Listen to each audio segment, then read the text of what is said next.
வணக்கம். ஆகாஷ்வாணி.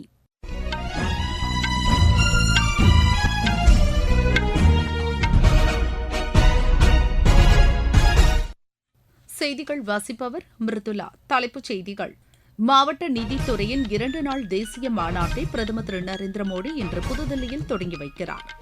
இந்திய பெருங்கடல் பகுதியில் பாதுகாப்பு மற்றும் ஸ்திரத்தன்மையை உறுதிப்படுத்த கொழும்பு நகரில் பாதுகாப்பு செயலகம் ஒன்றை நிறுவ இந்தியா, மாலத்தீவு, இலங்கை உள்ளிட்ட நாடுகள் முடிவு செய்துள்ளன.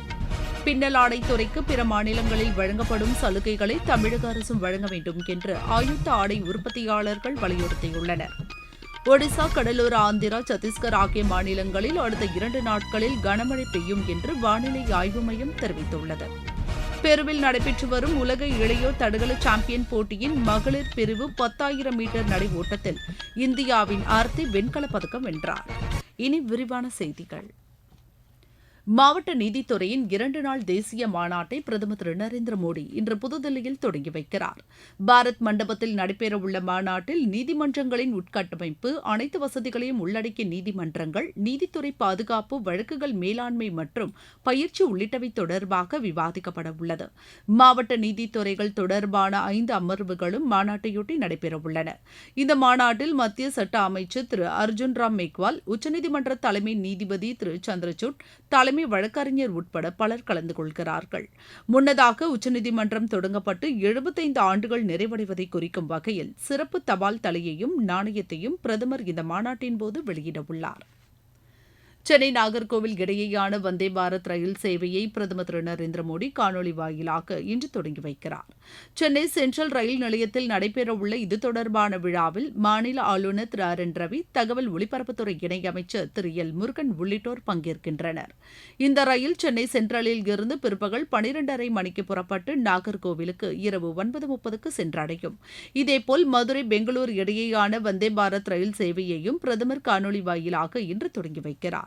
இந்த 2 ரயில்களின் சேவை நாளை மறுநாள் முதல் தொடங்கும் என்றும் தெற்கு ரயில்வே கூறியுள்ளது. இந்திய பெருங்கடல் பகுதியில் பாதுகாப்பு மற்றும் ஸ்திரத்தன்மையை உறுதிப்படுத்த கொழும்பு நகரில் பாதுகாப்பு செயலகம் ஒன்றை நிறுவ இந்தியா, மாலத்தீவு, இலங்கை, மொரிஷியஸ் ஆகிய 4 நாடுகள் முடிவு செய்துள்ளன. கொழும்பில் நேற்று நடைபெற்ற இந்நாடுகளின் பிரதிநிதிகள் கலந்து கொண்ட கூட்டத்தில் இதற்கான புரிந்துணர்வு ஒப்பந்தம் கையெழுத்தானது. இந்தியாவின் சார்பில் இந்த கூட்டத்தில் கலந்து கொண்ட தேசிய பாதுகாப்பு ஆலோசகர் திரு அஜித் தோவல் பேசுகையில், பாரம்பரியம் மற்றும் பாரம்பரியமற்ற முறையில் வளர்ந்து வரும் புதிய பாதுகாப்பு சவால்களை எதிர்கொள்ள 4 நாடுகளும் கூட்டாக செயல்பட இந்த ஒப்பந்தம் வகை செய்யும் என்று கூறினார். கடல்சார் வணிகம் பாதுகாப்பு, தீவிரவாத தடுப்பு, சைபர் பாதுகாப்பு, திட்டமிட்டு மேற்கொள்ளப்படும் குற்றங்கள் உள்ளிட்ட பாதுகாப்பு தொடர்பான பல்வேறு விஷயங்களில் பிராந்திய அளவில் ஒத்துழைப்பு மிக அவசியம் என்றும் அவர் குறிப்பிட்டார். முன்னதாக திரு அஜித் தோவல் இலங்கை அதிபர் திரு ரணில் விக்ரமசிங்கே, பிரதமர் திரு தினேஷ் குணவர்த்தனை ஆகியோரையும் வடக்கு கிழக்கு மாகாணங்களின் அரசியல் கட்சி பிரதிநிதிகளையும் சந்தித்து பேசினார். தொழிலாளர் நலத்துறை சீர்திருத்தங்களை வெற்றிகரமாக அமல்படுத்துவதில் மாநிலங்கள் முக்கிய பங்கு வகிக்க வேண்டும் என்று மத்திய தொழிலாளர் நலத்துறை இணையமைச்சர் திருமதி ஷோபா கரந்தலாஜே கேட்டுக் கொண்டுள்ளார். புதுதில்லியில் நேற்று நடைபெற்ற தமிழ்நாடு, கர்நாடகா, கேரளா உள்ளிட்ட தென் மாநிலங்களின் தொழிலாளர் நலத்துறை பிரதிநிதிகள் கலந்து கொண்ட கூட்டத்தில் பேசிய அவர், அமைப்பு சாரா தொழிலாளர்களின் நலன்களை மாநில அரசுகள் உறுதிப்படுத்த வேண்டும் என்று கூறினார்.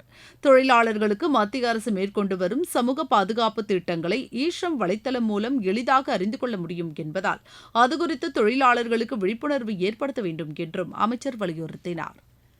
நீங்கள் கேட்டுக்கொண்டிருப்பது ஆகாஷ்வாணியின் செய்தி அறிக்கை. புதிய குற்றவியல் சட்டங்களின் சிறப்பு அம்சங்கள். ஒரு குற்ற வழக்கின் விசாரணை முடிவடைந்த 45 நாட்களுக்குள் தீர்ப்பு வழங்கப்பட வேண்டும். பாதிக்கப்பட்டவர்கள் காவல் நிலையத்திற்கு செல்லாமலேயே வழக்கை பதிவு செய்யும் வசதி. மின்னணு முதல் தகவல் அறிக்கை வழங்குதல். விசாரணை முதல் நீதிமன்ற தீர்ப்பு வரை அனைத்து நடவடிக்கைகளும் கணினிமயமாக்கல்.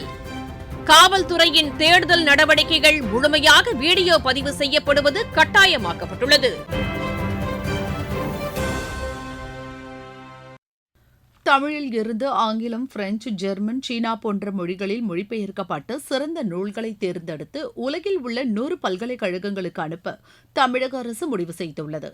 சென்னையில் நேற்று நடைபெற்ற இந்த நூல்களை தேர்வு செய்வதற்கான குழுவின் கூட்டத்தில் சங்க இலக்கியம் முதல் நவீன இலக்கிய படைப்புகள் வரையிலான மொழிபெயர்ப்பு நூல் பட்டியல் தயாரித்து வலைதளம் உருவாக்கி பதிவேற்றம் செய்ய முடிவு செய்யப்பட்டுள்ளது.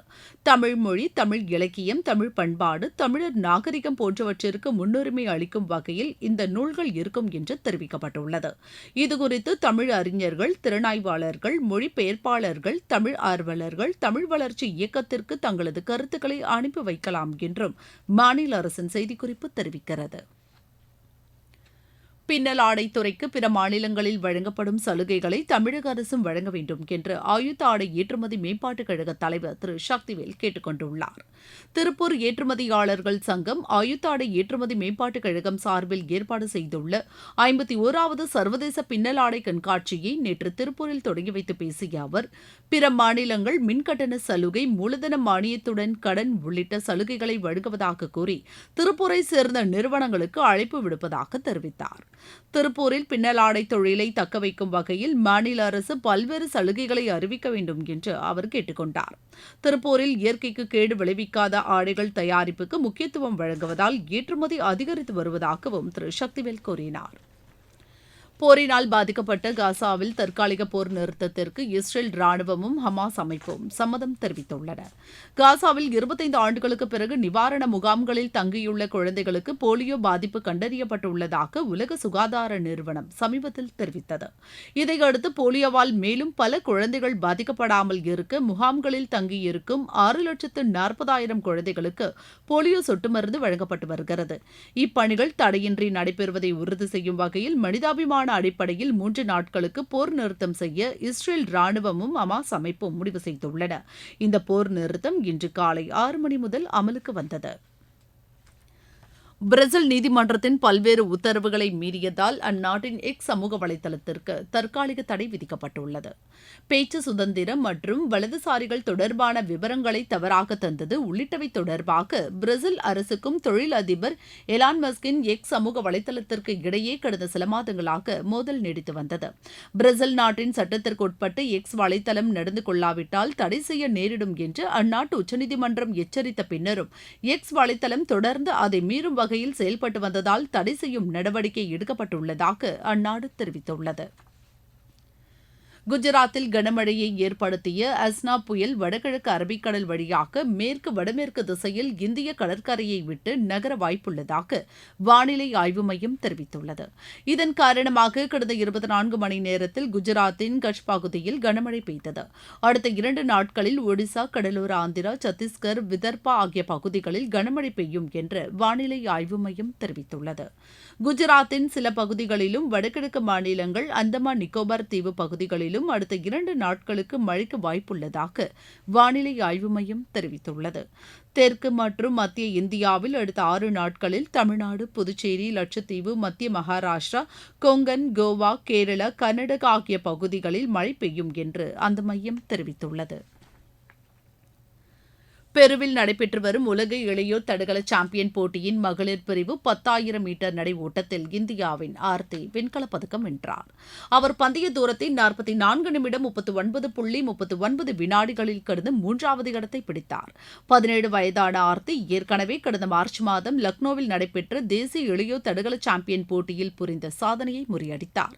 இந்த போட்டியில் சீனாவின் ஜியோமா பைமே தங்கப்பதக்கத்தையும் மேலிங் செம் வெள்ளிப் பதக்கத்தையும் வென்றனர். பாரிஸ் பாராலிம்பிக் போட்டியில் இன்றும் பதக்கங்களை வெல்லும் முனைப்பில் இந்திய அணியினர் பல்வேறு போட்டிகளில் பங்கேற்கிறார்கள். 10 மீட்டர் ஏர் ரைபிள் துப்பாக்கி சுடும் போட்டியின் ஆடவர் பிரிவு தகுதி சுற்றில் இந்தியாவின் ஸ்வரூப் மகாவீரும், மகளிர் பிரிவில் ரூபினா பிரான்சிஸும் பங்கேற்கிறார்கள்.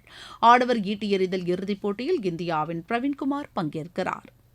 ஃபார்முலா 4 கார் பந்தயம் சென்னையில் இன்று தொடங்குகிறது. தெற்காசியாவில் முதல் முறையாக சென்னையில் இரவு நேரத்தில் சாலையில் இந்த பந்தயம் நடைபெறவுள்ளது. இதற்கான ஏற்பாடுகளை தமிழ்நாடு விளையாட்டு மேம்பாட்டு ஆணையம் செய்துள்ளது. மீண்டும் தலைப்புச் செய்திகள். மாவட்ட நீதித்துறையின் 2 நாள் தேசிய மாநாட்டை பிரதமர் திரு நரேந்திர மோடி இன்று புதுதில்லியில் தொடங்கி வைக்கிறார். இந்திய பெருங்கடல் பகுதியில் பாதுகாப்பு மற்றும் ஸ்திரத்தன்மையை உறுதிப்படுத்த கொழும்பு நகரில் பாதுகாப்பு செயலகம் ஒன்றை நிறுவ இந்தியா, மாலத்தீவு, இலங்கை உள்ளிட்ட நாடுகள் முடிவு செய்துள்ளன. பின்னல் ஆடைத்துறைக்கு பிற மாநிலங்களில் வழங்கப்படும் சலுகைகளை தமிழக அரசும் வழங்க வேண்டும் என்று ஆயுத்த ஆடை உற்பத்தியாளர்கள் வலியுறுத்தியுள்ளனர். ஒடிசா, கடலூர், ஆந்திரா, சத்தீஸ்கர் ஆகிய மாநிலங்களில் அடுத்த 2 நாட்களில் கனமழை பெய்யும் என்று வானிலை ஆய்வு மையம் தெரிவித்துள்ளது. பெருவில் நடைபெற்று வரும் உலக இளையோர் தடகள சாம்பியன் போட்டியின் மகளிர் பிரிவு 10,000 மீட்டர் நடை ஓட்டத்தில் இந்தியாவின் ஆர்த்தி வெண்கலப் பதக்கம் வென்றார். இத்துடன் இந்த செய்தி அறிக்கை நிறைவு பெற்றது.